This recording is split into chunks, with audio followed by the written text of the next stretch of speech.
Okay. Hello, Vermont history students, and welcome to the kitchen of my cottage in Muskoka, Ontario. And first, thanks for accommodating any inconveniences that this has caused, but I don't think there have been any. Most of you have turned in 2 papers by now. If you've only turned in 1, get me your third one. Get your second one as soon as you can, because I'd like to give you comments for your third one. And that one is due by the end of the week on Friday, because I have to have all my grades in on Friday at noon. And if I don't have my grades in by then you get it incomplete, and I don't know when I'll be on campus next, so I'd like to make sure I get everything done by then. So please get your papers in by Friday. Also, if you haven't responded to previous discussions in town meetings, obviously I won't reward you the way I've rewarded people who've been there and done their work right on time, because you've benefited from their work and they haven't benefited much from yours. But I'll still definitely give you credit and reward you for responding, even if it's, the discussion question for Unit 3 or town meeting number 2. Please do. I would want to reward you for the work and know that you've learned something this semester. So those things are all good. Papers and late discussion and town meetings. Town meeting this week is going to be one recipe battle. I have all sorts of silly town meeting documents at this point. Some of them are recipe battles. I'm going to give you a chicken pie battle, and you can tell me which one is the uphill and the downhill one. And then I'm going to give you 3 contemporary issues for you to vote on. I don't think you need an assignment sheet for it. I'm just going to put the links up to the articles on these contemporary issues, and then you can vote on them. I'll put a forum up. It should be really obvious on the interface on the Moodle site. But if it's confusing in any way, please write me an email and I will get right back to you. Okay, and I know that I just got a paper from Lauren, and I'll try to get that back to her right away. And John has already responded to a discussion question, which isn't due till Wednesday, which is great. There's no discussion question for Unit 12, just the town meeting, because obviously we're trying to wrap things up at that point. And hopefully that all makes sense. Okay, so this is Unit 11, and it takes you from 1970 to 2002 or so, basically from Act 250 to the Take Back Vermont movement. It's funny for me at this point for Take Back Vermont to be this thing that's like in the past, because I started teaching Vermont history at UVM in the late 90s, and then Take Back Vermont happened, and it was like, oh my God, the uphillers are really mad, because I sort of organized the course the same way I do now. But now it's this distant thing in history, and hopefully what this unit will do will help you understand how we got to 2001, 2002. Where our point of departure was the pressures of development in the 1960s, and they were huge. The interstates were built, and then the pressures of development, that people started building condo developments that were just way too big. The pressure on local roads and schools and waste treatment plants and all that was really, and also the pressure on the landscape, on the environment, on the scenery. In the 1960s, Vermont had this a promotional campaign called The Beckoning Country. And it was so successful, Vermont beckons too much, that they had to cancel it because it was too successful. Too many people were coming. And the result of all that, of course, was Act 250. There's a lot of other things going on, but in this course, of course, we need to be focused on a small number of things and know them well. Act 250 was a comprehensive land use program that was the first of its kind around the country, and it's still far more than most states have.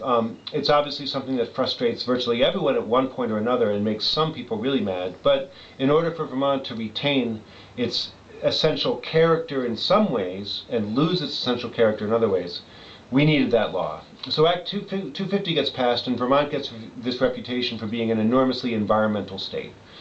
And you get a lot of people who are hippies and commune people who move to the state. There's also different kind of businesses like IBM and Essex move in. And Vermont's population grew in the 1970s faster than the national rate for the first time since the decade 1800 to 1810. It had been a long time since Vermont had grown faster than the national rate. And Vermont has its reputation for being a liberal state in a lot of ways. Of course, that's not everyone, but it had traditionally been a Republican state. It's not so much that Vermont changed, but that the Republican Party changed. Obviously, Mississippi was a profoundly Democrat state in the age of segregation, all the way up through the 1950s and 60s. And the idea of Mississippi becoming a Republican state was far more bizarre to people than Vermont becoming a Democratic state. But it is. And then Ben and Jerry's comes in, and as it had, as a sort of iconic part of the state, something people associate with it. I want you to understand how the state, what the consequences of this new aspect of the state, this reversal of the old Vermont. You remember the Gilded Age in Vermont, when the downhillers wanted development, the uphillers wanted things to stay the same, and that made sense.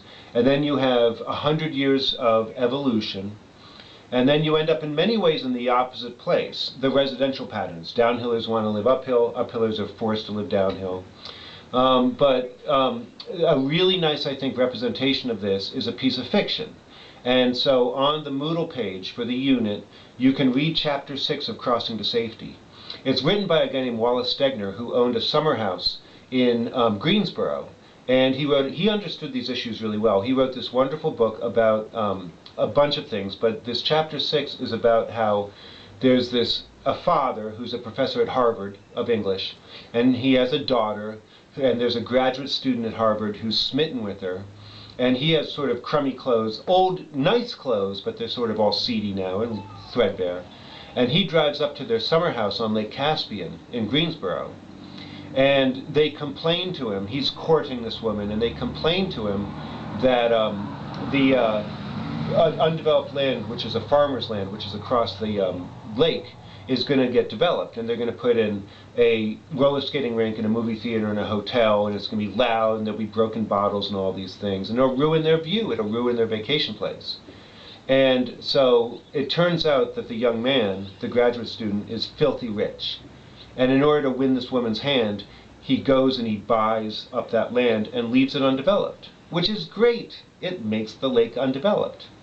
Except for that for the local people, the uphillers, what are they going to do for jobs? I mean, the movie theater and the hotel and the roller skating rink all were going to provide local people for jobs. And if you look at, of course, the decline of the old economy, dairy farming, extractive industries, textiles, and other heavy industries, what are they going to do next? And so in many ways, comprehensively, uphillers started to feel like they were becoming marginalized in the state.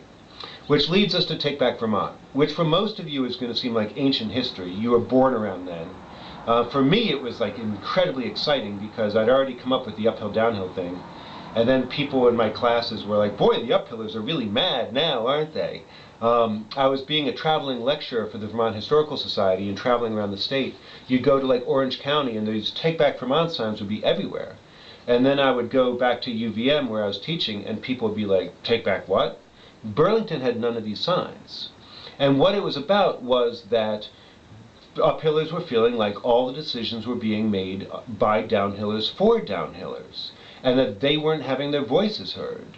And it was instigated by the civil unions decision. Well, the state Supreme Court in Vermont decided that same-sex couples should have all of the same legal rights as heterosexual couples, which to us now, for most of us, seems pretty mundane. And the state didn't allow gay marriage. What it allowed was civil unions, which basically was, you can have these rights, but we won't call it marriage. Downhillers felt like it was really democratic. Down at Montpelier, they had extensive hearings where everyone could come in and say their 3 minutes and say that this is horrible or a great idea or whatever. And downhillers were like, yay, we solved this in the perfect way, and civil unions are not marriage, and so it's very much of a compromise. And then immediately after, there's this backlash. But downhillers who said, oh, this is about homophobia, were being naive about it. What uphillers were saying was stop pushing us around. Stop organizing the whole state around downhillers' interests. And so hopefully the documents and the pictures on there about Take Back Vermont will illustrate how mad uphillers were then. But the thing is that, I mean, downhillers were mistaken at that point in not making the state democratic enough. But uphillers had it totally wrong too, in my humble opinion. Because Take Back Vermont as a movement was bound to fail. because they were only talking to each other. They weren't talking across the uphill-downhill divide. And what they should have said was share Vermont and talk to downhillers, and downhillers would have been like, oh, I guess we've been pushing you around for the last 30, 40 years. But instead it was like, let's take back Vermont. And uphillers didn't see the big picture, which is they needed to talk across the divide. And downhillers were like, what are you, homophobes? What? Take back Vermont to what? The 1760s? There were downhillers in the 1760s. Downhillers don't understand uphillers. And they went like that. And so it was kind of like spinning your wheels. But the discussion question for Unit 11 is, was Take Back Vermont a healthy thing for the state? And John Brochu has already measured in on this and had a wonderful response. And I'm really interested in what you have to say about this.